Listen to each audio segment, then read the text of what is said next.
What is going on, guys? In today's video I will show you the best Galvanic Shards Mercenary build in Path of Exile 2. So in this guide I will give you a quick overview of the setup, then I will explain what skill gems and upgrades should you focus on. Then as well we'll see what is the best gear and how to get it for both the mid game and end game. And then finally we will go over the passive tree, attributes, your skill rotations, and even what Atlas passive should you use, so we would be able to get the highest damage possible and much more. If you're looking for this build on the website, then click my link in this video's description or the pinned comment.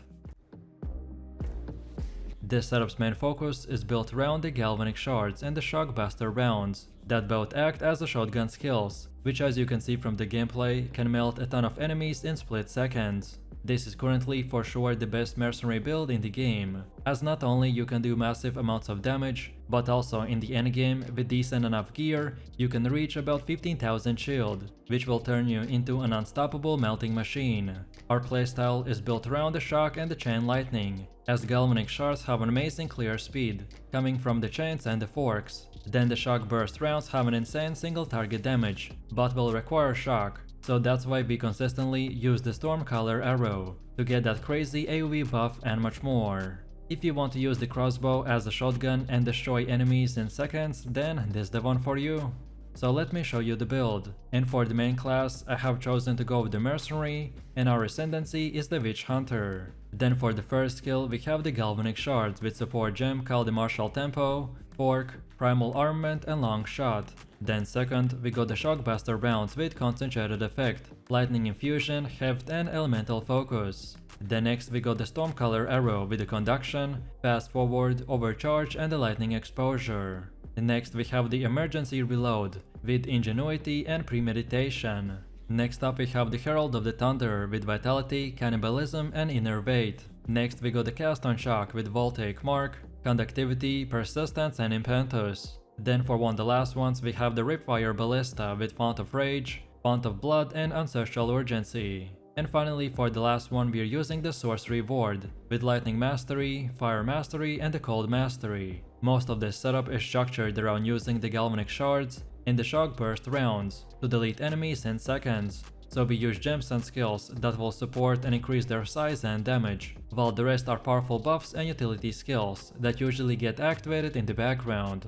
Next we also have a leveling build in case if you are starting your journey from level 0 and you want to use it up until about level 25, where you should start getting our most important skills. So first off we have the high velocity rounds with the double barrel and the scatter shot. Then next we have the explosive grenade with the scatter shot and the fast forward. Then third we got the flash grenade with the overpower. And finally we are using the gas grenade with the corrosion. This is your basic setup up until you get our build's two most important skills. In the early stages of progression we are using the high velocity rounds and explosive grenade as our main ability combo, as they're very powerful especially at the beginning. Next up we have our passive tree, and if you're interested in a full in-depth guide on how it works, then check out my beginner guide. So let's take a look at our setup, and we want to start at this armor and evasion node, then go like this until we get a battle hardened, feel no pain and a hard to kill. Next we want to keep moving forwards and get this whole thing, as well as this quick change act.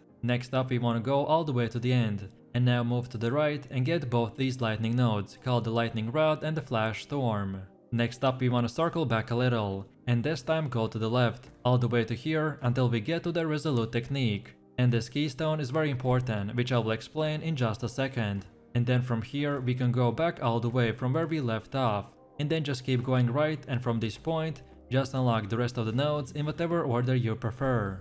All of these nodes that we got are very useful, but the ones I mentioned have the top priority, as they're the most important ones to acquire early on in the game, to make our build functional, and then in the late game to make it even more powerful. Also, as far as attributes go, just simply you want to fulfill your attribute requirements for gear and skill gems, and then after that spend the rest of your leftover attributes into more strength. And then now let's go all the way to the middle again, and for Ascendancy build this is what we have. So at the beginning you want to unlock the Obsessive Rituals, then next get Ceremonial Ablution, then third we want the Zealous Inquisition, and then finally we want to go with the Pitiless Killer.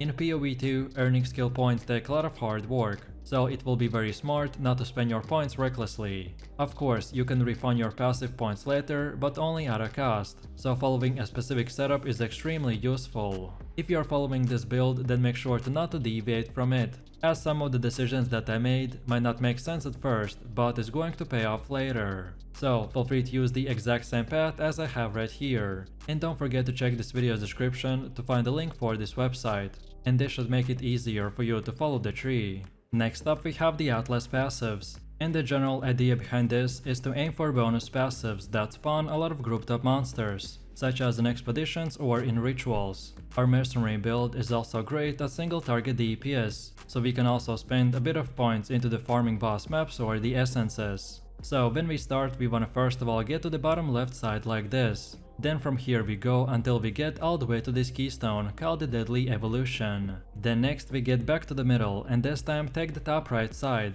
and get all of these passives. And then when all of these are done, then now we go again back to the middle. And this time take the middle path and unlock the rest of the nodes in whatever order you prefer. Next we have our gear. The weapon of our choice is the Expert Forlorn Crossbow, with crit and weapon speed. Our main goal here is to get a high DPS or hybrid physical and lightning damage setup. Also, a fast attack speed and low reload time is important as well. And for bonus stats we want physical damage, lightning damage, attack speed, life per enemy hit, and plus levels to all projectile skills. Then for the helmet we have the Expert Shielded Helm, with armor and evasion. And for bonus stats we got increased armor and evasion, then even more armor, even more evasion and max life. Then for chest we have the Expert Scale Mail with the armor and evasion. And for bonuses we want increased armor and evasion, even more evasion rating and max life. Then for the belt we have the Plate Belt with a lot of armor and max life. As I mentioned at the beginning, we can get up to 15,000 armor, and as we are using the leather bound gauntlets node, that gives us even more evasion per every single armor stat, so this is incredibly useful for our build. Then for the gloves we got the Expert Molded Mitts with armor, and for more we need even more increased armor, max life and increased attack speed. Then for boots we're using the Expert Stack Sabotons with the armor and evasion, and for more we got increased movement speed, max life and increased armor and evasion. Then for our first ring we got the Death Rush. The main goal here is to find rings with added lightning damage, or if not then physical damage is also fine. However, this one is not mandatory, and you can choose other rings as well. But if you're looking for the best one in the slot, then this one for sure is the best, as it gives us insane amount of evasion and accuracy. Then also 5% life leech, and we also gain onslaught after every kill. While on the second one we have the Amethyst ring with chaos resistance, and for more we want lightning damage and max life. And then finally for the amulet we got the Lapis amulet with intelligence, and for more we want spirit, armor, max life, even more chaos resistances, and plus levels to all projectile skills. No matter which gear you choose, just at least try to get 75% resistance cap on all 4 elements. This is a starter setup, which should be more of an example of what stats and prefixes to look for. Then next we have runes. During early item progression, most gear is socketed with resistant runes, like the Desert Rune, Glacial Rune or the Storm Rune. However, once your elemental resistances have been capped, and elemental resistances are no longer necessary, then you want to opt in to increase your maximum life with body runes or consider socketing a soul core. So on our weapon we're using the Iron Rune. Then on the helmet we have the Glacial Rune, and then lastly on the rest of our equipment we're using the Storm Rune. And as far as getting this gear goes, by far the best way to get better gear in the campaign is to check the vendor in the town each time you level up, as vendors can change their offerings based on your level. So this is the best way to find upgrades. And then after level 65, you just wanna keep continuing repeating your maps until tier 16. And again, for more in-depth tutorial, check out my gearing guide video. Then on top of this, we need to quickly look into the charms. Charms are incredibly useful, as by having the right one equipped at the right time can save you from dying. If you are struggling with certain bosses, then look into what damage type they are using, and then use that specific charm to increase your resistance. For me personally, I like to use the Stone Charm for stuns, because if we get stuck then we die. Then second, we want the Amethyst Charm for chaos damage, as it is pretty hard to get it from other places. And then finally for the last one, we want to go with the Ruby Charm, But as I said, which one you choose will entirely depend on the enemies that you are fighting, so feel free to experiment and mix and match. And now finally, let's quickly take a look at how this build will work, and I will give you two distinct rotations. So one for mapping / AoV mob farming, and then the second one for bosses. So first up we have our AoV rotation, and for most weak enemies you can just simply use the Galvanic Shards by themselves, and it will already destroy 99% of the most enemies. However, if you run into a big stronger pack, then we again start with the Galvanic Shards to proc them, but then afterwards use the Shock Burst rounds and blast them down even further. And then finally, if they're very tanky, then you can also use the Emergency Reload for bigger damage boost, but this will really depend on each situation separately. Or then for the second one, we got our boss rotation, and this time we want to use the Stormcaller Arrow to start proccing our shock. Then next we want to use the Shock Burst rounds with the Emergency Reload, and this combo should completely obliterate any monster. And then lastly we can also use the Ripwire Ballista before the boss spawns to get some extra free rage,